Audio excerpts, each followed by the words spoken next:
His name will be called Wonderful. The Word became flesh and dwelt among us, and we beheld his glory. The glory as of the only begotten of the Father, full of grace and truth. You have magnified your word above all your name. They shall call his name Emmanuel, which is translated, God with us.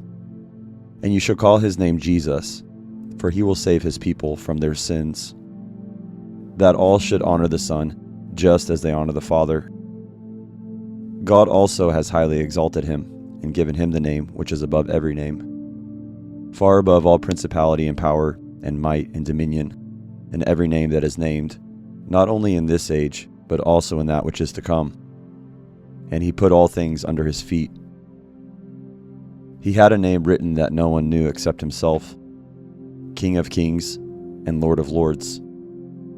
As for the Almighty, we cannot find him out. What is his name, and what is his son's name, if you know?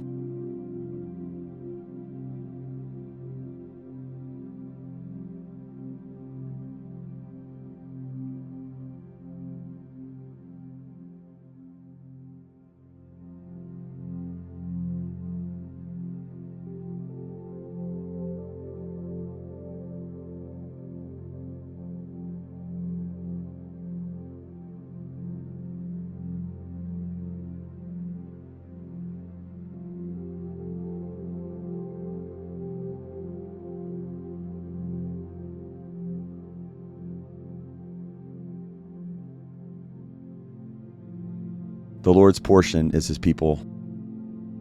And you are Christ's, and Christ is God's. I am my beloved's, and his desire is toward me. I am his. The Son of God loved me, and gave himself for me. You are not your own. You were bought at a price. Therefore glorify God in your body and in your spirit, which are God's. The Lord has taken you, and brought you out of the iron furnace, out of Egypt, to be his people, an inheritance as you are this day. You are God's field. You are God's building. Christ is faithful as a son over his own house, whose house we are, if we hold fast the confidence and the rejoicing of the hope firm to the end. A spiritual house, a holy priesthood.